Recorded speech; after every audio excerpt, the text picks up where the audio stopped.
soir, je voulais absolument vous parler, il me semble, de quelque chose qui est très, très important.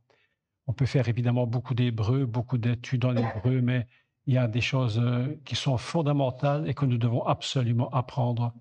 Et ce soir, je voudrais vous parler sur une lettre, deux, trois versets de la lettre de Paul aux Philippiens, qui se trouve donc dans le deuxième chapitre et au verset 5. Donc j'aimerais que aujourd'hui on puisse vraiment réfléchir à ce texte et vous allez voir que ce texte-là est vraiment très très important. Donc je vous laisse le temps de prendre et puis nous lisons le texte. Philippiens chapitre 2 et au verset 6. Et nous allons donc faire une courte lecture et puis je voudrais vous parler un peu comment fonctionne un texte de Philippiens à partir de la pensée hébraïque. Il faut toujours, on n'oublie jamais, bien entendu, que l'apôtre Paul est juif et que tous les fondements de son enseignement sont toujours basés sur les prophètes, la Torah. Il n'y a absolument rien qui sort de là. Et donc, on va commencer la lecture, puis je vais vous expliquer quand même quelque chose de très important. Donc, si vous avez votre Bible, on suit, et c'est dans Philippiens chapitre 2, verset 6. On peut même lire à partir de 5. Ayez en vous les sentiments qui étaient en Jésus-Christ,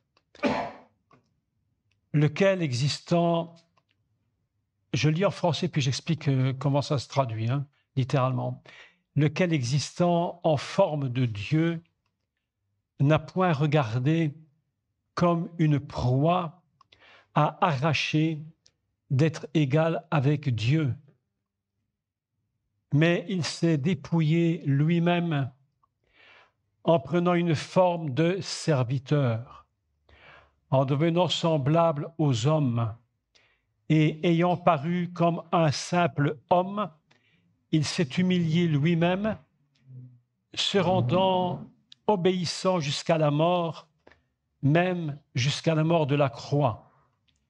C'est pourquoi aussi Dieu l'a souverainement élevé et lui a donné le nom qui est au-dessus de tout nom, afin qu'au nom de Jésus, de Yeshua, tout genou fléchisse dans les cieux, sur la terre et sous la terre, et que toute langue confesse que Yeshua, le Messie, est Seigneur à la gloire de Dieu le Père. Voilà un texte absolument incroyable, fantastique.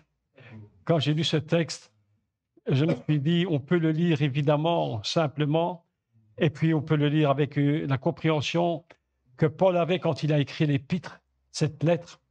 Et aujourd'hui, je voudrais vous parler de ça. Donc, en introduction de ces trois versets, je crois 3-4 versets, là, très peu, je voudrais vous dire une chose qui est très, très importante concernant les lettres de Paul, et enfin toute la Bible en général, mais spécifiquement dans l'écriture de Paul.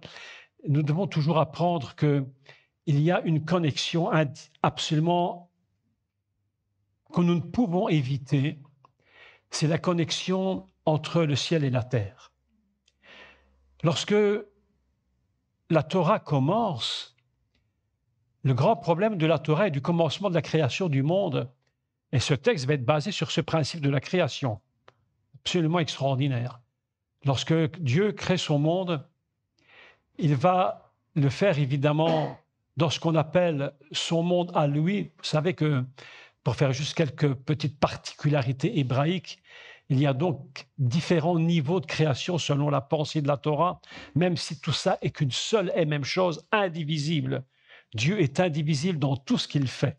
Et si on l'explique par des termes différents, c'est pour expliquer simplement des dimensions de création, mais en fait, Dieu est un. Et lorsqu'il va créer son Adam, il va le créer en disant qu'il est fait dans ce monde du créé, c'est-à-dire un monde complètement dans le niveau de la pensée divine. Le fondement de tout être humain c'est une fonction qui est complètement divine. Ce que les gens ignorent complètement, et ça je crois que c'est ce qui fait je dirais peut-être la tristesse ou la souffrance de Dieu, c'est lorsqu'il voit l'humanité, le monde ne sait même plus, à la limite, il ne croit même plus qu'ils sont créés complètement dans le cœur du Créateur et de Dieu. Et c'est une chose que je trouve terrible, c'est que les humains, je vais le mettre entre mille parenthèses comme d'habitude, les humains sont pires que le diable. Le diable n'est pas du tout un incroyant. Le diable est un très grand croyant. Il connaît Dieu très, très bien, et peut-être probablement même beaucoup mieux que certains d'entre nous, parce que le diable a eu contact avec lui, et il sait qui est Dieu. Et il sait que l'humanité est créée par Dieu. Il n'en a absolument aucun doute. Ce qui n'est pas du tout le cas des hommes aujourd'hui, qui vont remettre en question complètement l'existence de Dieu et ne même plus penser qu'il est possible qu'il y ait un créateur qui nous ait fait et que nous sommes ce que nous sommes. C'est pourquoi l'homme est complètement déconnecté de la divinité, complètement déconnecté du divin, et il ne se rend pas compte que sa réalité, c'est une réalité complètement divine. Et ce qui est terrible dans ce que je dis, c'est que même les pires personnages de cette terre, les pires des pires, ne se rendent pas compte que leur fondement est divin. Mais comme Satan est intervenu, et il était tellement subtil dans ses paroles. Vous savez, j'ai relu, il y a cette nuit, c'était hier, la nuit, pas cette nuit, la nuit précédente, j'ai lu un texte dans la Torah. Écoute celui-ci. Vers 4 heures du matin, je me réveille. Je me dis, il y a quelque chose là qui me paraît étrange. 3h30, 4 heures, je me lève et je lis, je l'ouvre le texte de Torah et je relis le texte lorsque le serpent intervient vers la femme, vers Isha, il va vers la femme. Il va lui dire quelque chose d'incroyable. Il va lui dire, est-ce que Dieu a réellement dit que? Mais en fait, si tu prends le texte hébraïque tel qu'il est écrit, le mot « a-t-il réellement dit que » n'est pas écrit. Le mot, il va utiliser un seul mot hébreu pour dire quelque chose qui est très compliqué à traduire à premier abord. Il va utiliser le mot « af ». En hébreu, « af », c'est très intéressant parce que « af », ça signifie même que Dieu l'aurait dit, même qu'il l'a dit. Mais en même temps, ce mot est intéressant parce que ce mot signifie en même temps la colère. Af, c'est la colère. Et plus encore, c'est le nez. Et ça nous rappelle une petite phrase qu'on utilise parfois. Quand quelqu'un est en colère, on dit que la colère lui monte au nez. Et ce n'est pas par hasard. Ce n'est pas par hasard. Lorsque quelqu'un se met en colère, ça lui monte. Il prend beaucoup d'oxygène, il comment on appelle ça? Se suroxygéner, on dit ça? Oui, on dit ça.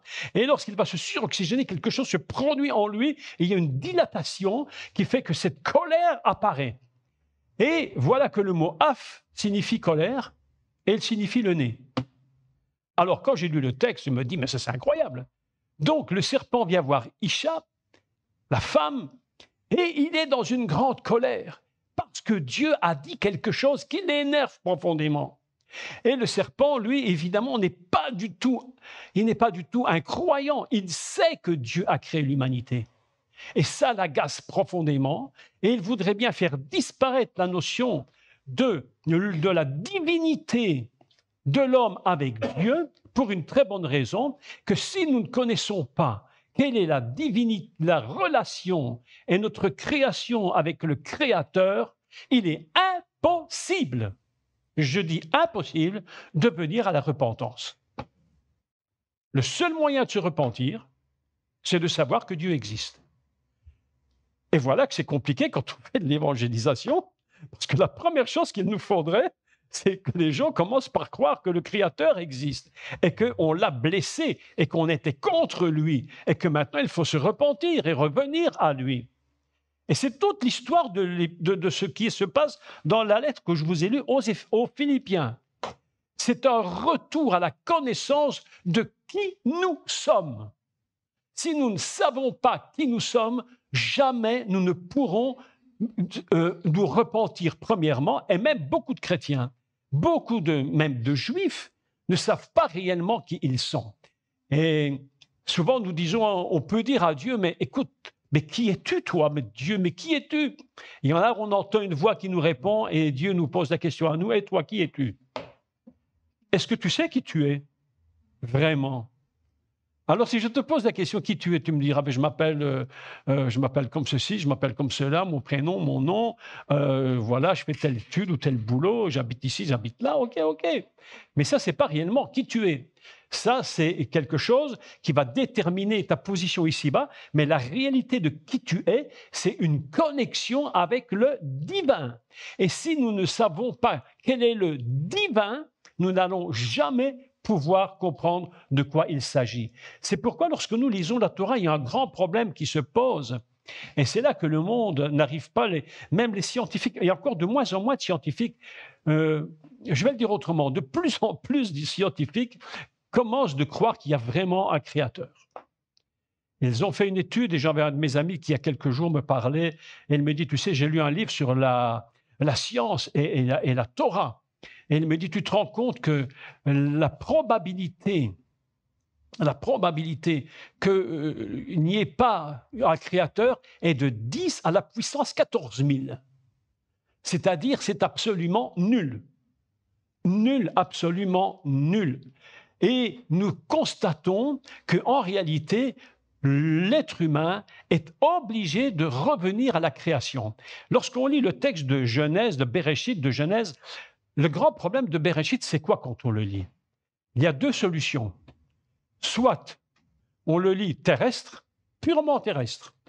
Et alors, c'est le Jardin d'Éden, et c'est une sorte de, j'ai déjà dit ici, mais enfin, je répète pour ceux qui n'étaient pas là, je vois qu'il y en a qui n'étaient pas là, c'est le Jardin d'Éden, selon l'idée qu'on en a sur Terre, c'est une sorte de fantasme. Fantasme, je dis le mot. C'est deux êtres magnifiques, on ne sait pas d'où ils viennent d'ailleurs, espèce de Superman et puis une espèce de Miss Univers qui apparaît sur la Terre, splendide, et ils sont là dans un jardin magnifique à 27 degrés, et les lions sont gentils, les serpents sont gentils, tout le monde, mais c'est un fantasme, un fantasme. C'est l'idée qu'on en a du Jardin d'Éden terrestre. Et puis, il y a ceux qui ont une idée du Jardin d'Éden complètement céleste. Et ils oublient que la réalité de ce texte-là, c'est un texte qui fusionne. C'est une fusion des deux. Et c'est très important de comprendre qu'il y a entre le ciel et la terre, entre le Gan Eden céleste et le terrestre, une fusion. Et quand on lit le texte de Bereshit, c'est compliqué à certains moments, il faut le reconnaître. Qu'est-ce qui est d'en haut et qu'est-ce qui est d'en bas? Et parfois, les choses sont mélangées de telle façon qu'il est extrêmement compliqué de savoir ce qui est d'en haut et ce qui est d'en bas. Mais par contre, on apprend une chose absolument importante, c'est que Dieu va créer Adam.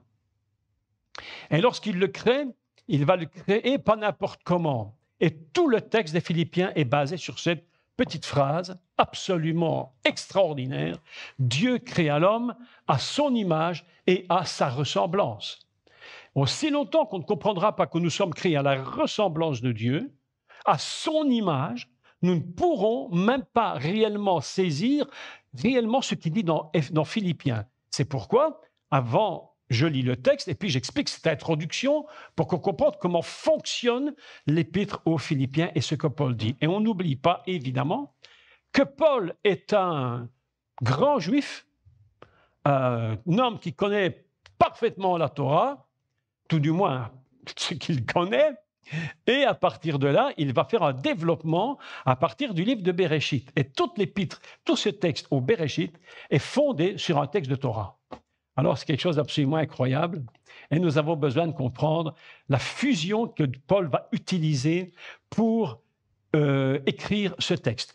Alors, il peut l'écrire en grec, il peut l'écrire en hébreu, l'idée est la même.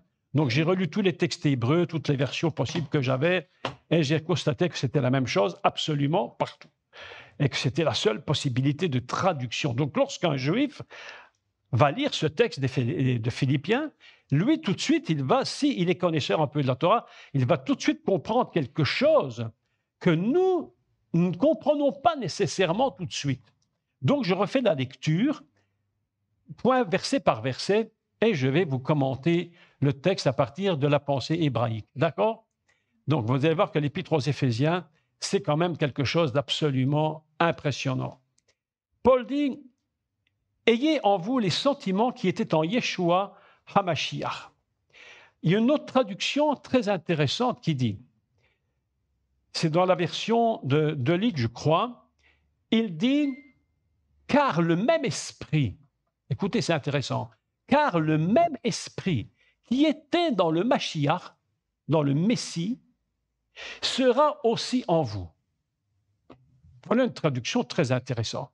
Le même esprit, ce n'est pas seulement une question de sentiment, de quelque chose que je sens, mais c'est quelque chose qui est complètement connecté au céleste, quelque chose qui est totalement au niveau de l'Esprit de Dieu.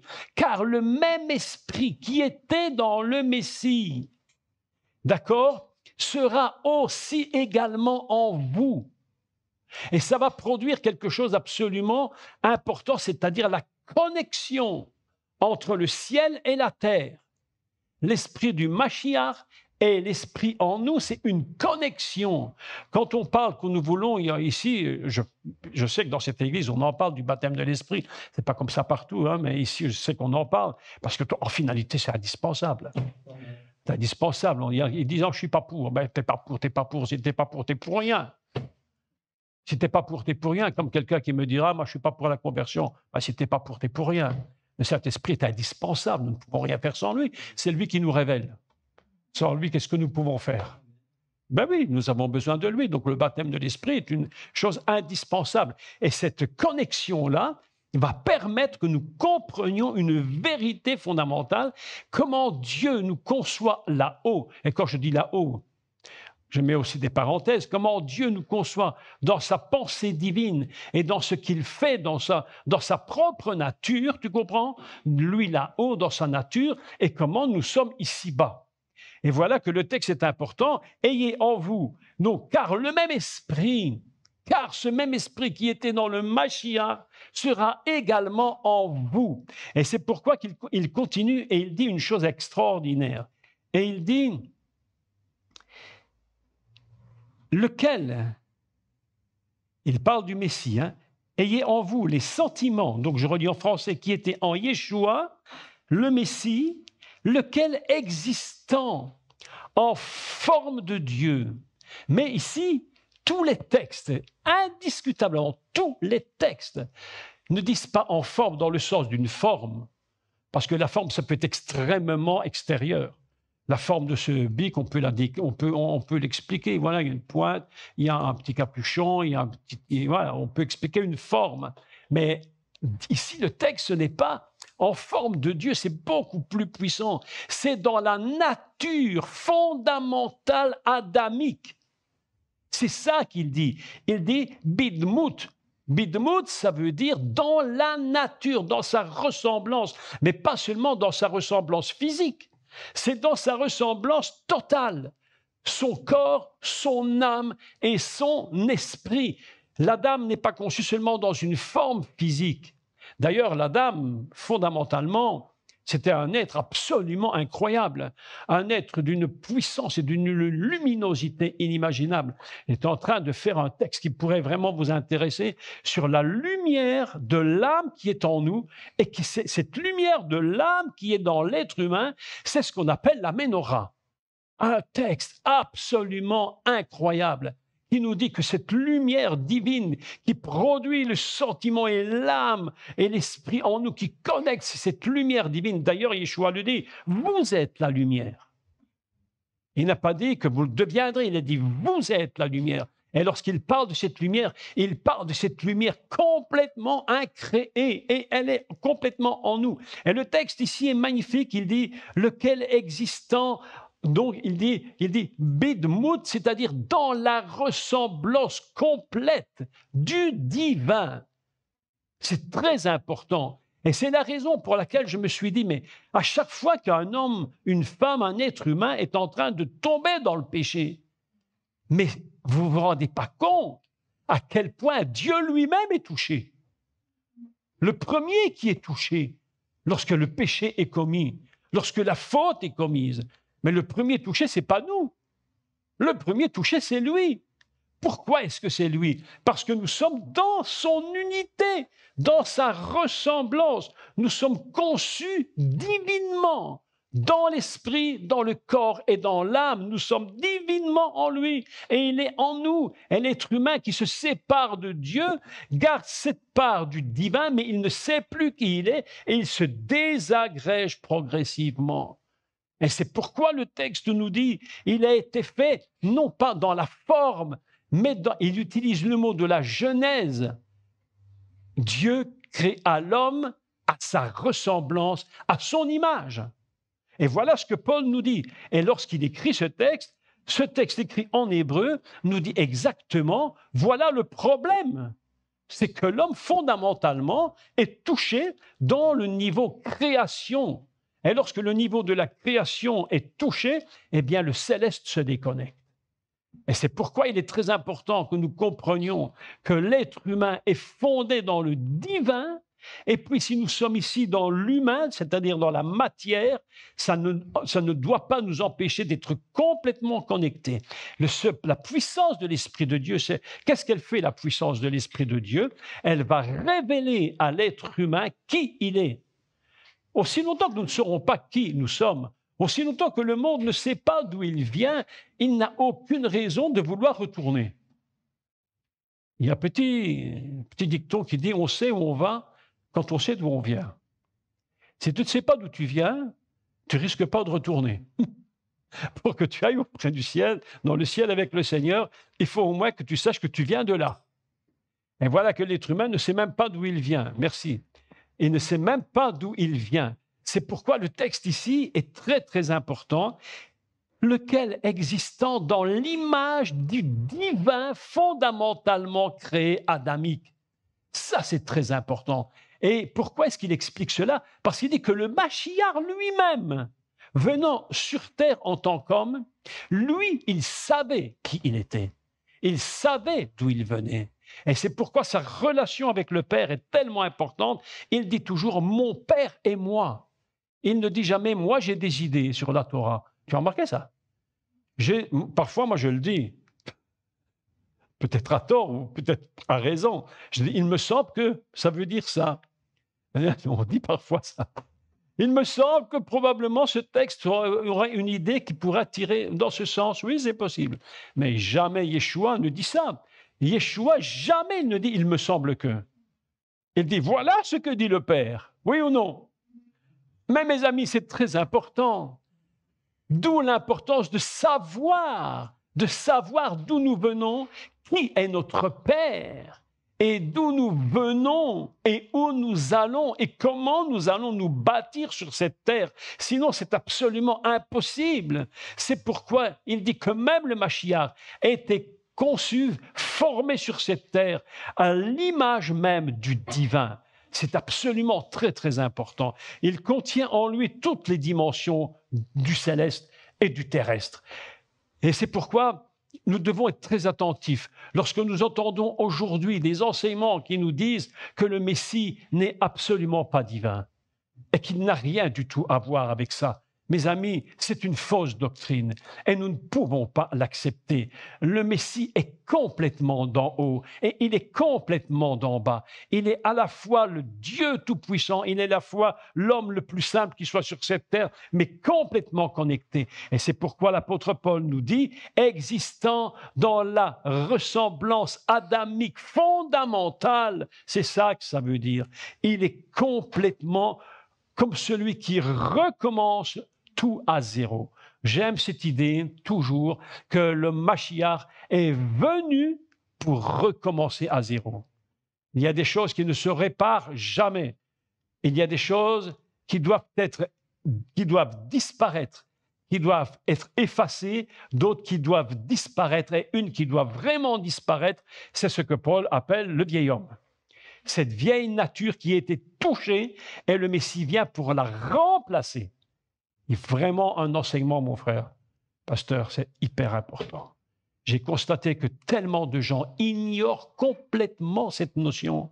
Ils ignorent, ils essaient de bâtir leur vie chrétienne sur le vieil homme, sur la vieille nature qui est tombée et qui a chuté. Mais on ne peut pas bâtir notre vie sur la vieille nature. C'est impossible. Lorsque tu bases ta vie dans le Seigneur, c'est sur le nouvel homme que tu bases. Parce que si tu bases les dimensions célestes sur une base, un fondement qui est lui-même été détruit et blessé, mais qu'est-ce que tu vas bâtir? Je suis de plus en plus convaincu qu'aujourd'hui, il y a un grand message qu'il faut annoncer à l'Église. Et je l'ai remarqué encore ce week-end lorsque j'étais dans le sud de la France. Les gens veulent bâtir leur vie sur leur vieille nature. Et ça, c'est une catastrophe. Il est impossible que vous grandissiez dans le Seigneur en prenant les principes du Messie et en les plaçant sur une base qui est absolument détruite. On ne va pas refaire une maison sur des vieilles fondations. On doit recommencer à zéro. Et il dit, c'est pourquoi le Messie, lorsqu'il vient sur terre, il vient dans la ressemblance fondamentale du divin.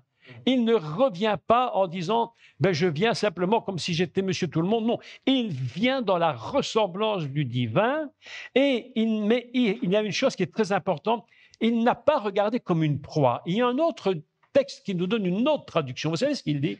Très belle traduction. Il n'a pas regardé comme un butin de s'accaparer. Ce n'est pas une proie, tu peux l'accaparer, c'est une proie. Mais un butin, c'est autre chose. Tu te rends compte, tu trouves un coffre et puis tu cherches dans le coffre, tu vois des millions, des pièces d'or dans tous les coins. Ça nous ferait tous plaisir. Plus de problèmes, enfin moins de problèmes pour payer nos factures, parce que le butin est là.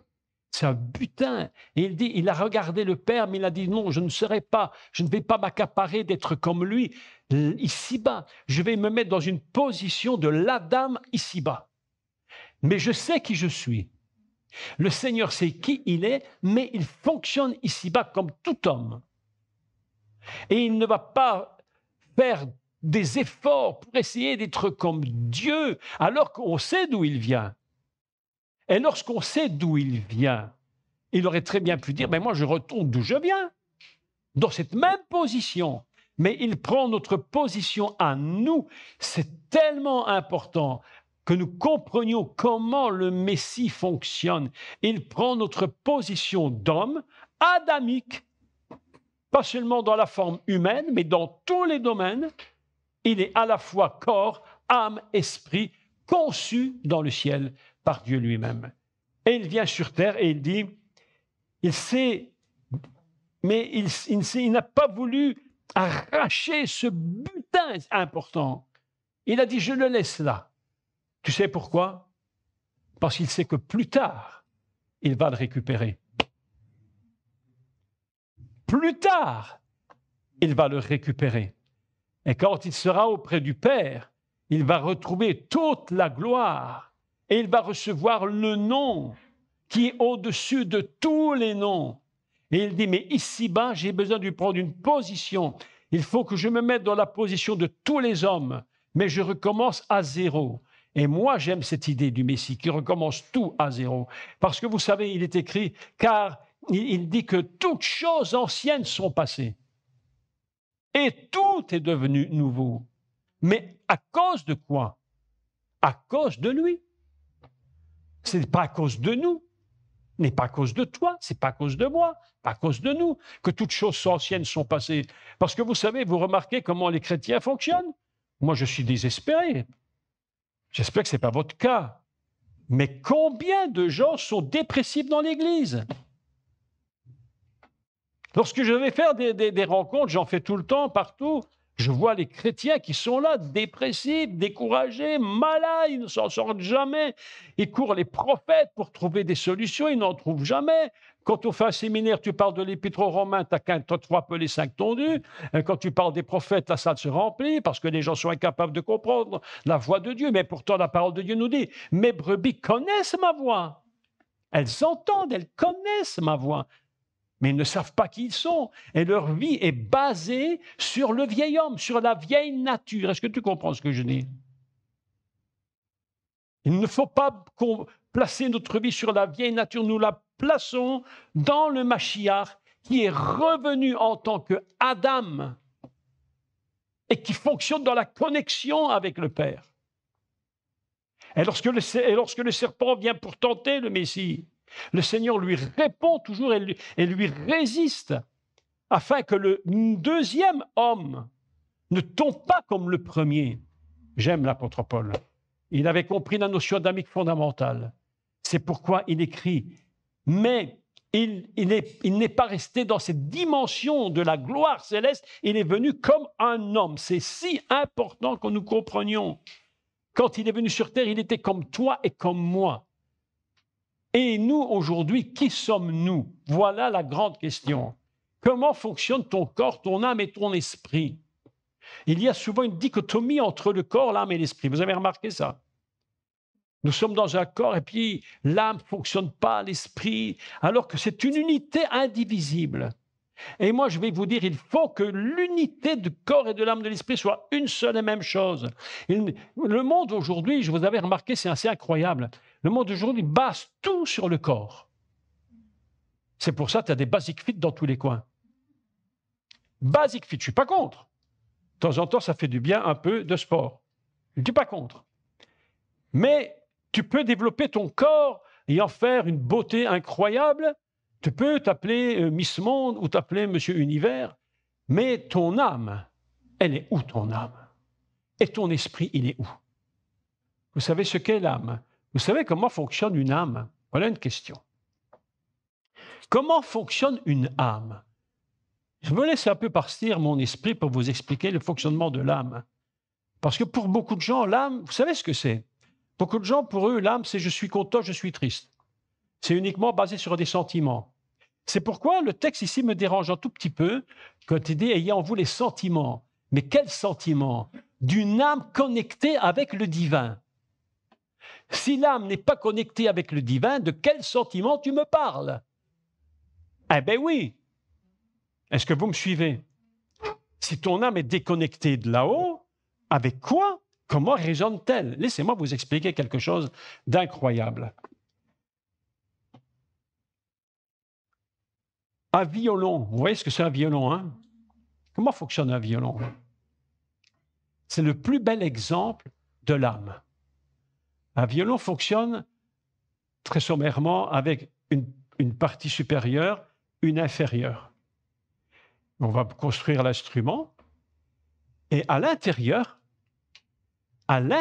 du violon, beaucoup de gens l'ignorent complètement, il y a une petite pièce en bois, pas plus grande que ça, circulaire, qui s'appelle l'âme.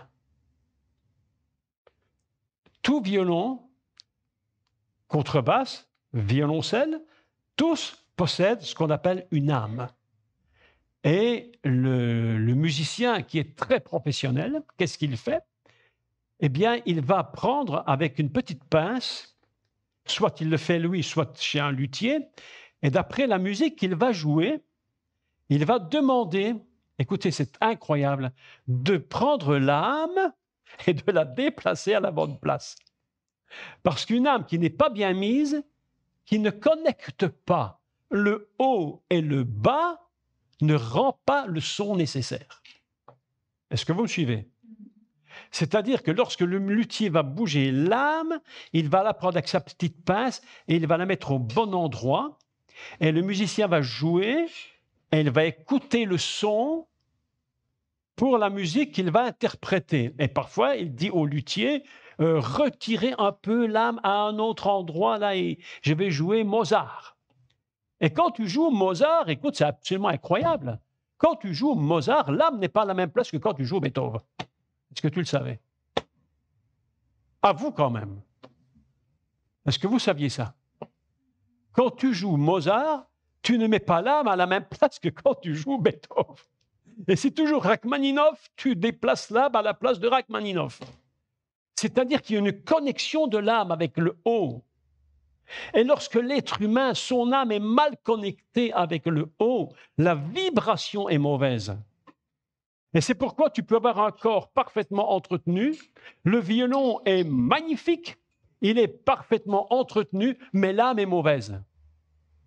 Certains même, lorsque moi j'étais jeune, j'avais 10-12 ans, j'avais commencé du violon, j'étais doué, mais pas très courageux. Ce qui fait qu'aujourd'hui, il y a longtemps que c'est terminé, toute cette histoire.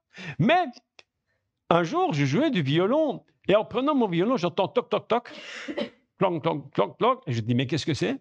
En fait, vous savez ce que c'était? Comme je ne jouais pas beaucoup, le bois a bougé et l'âme s'est détachée.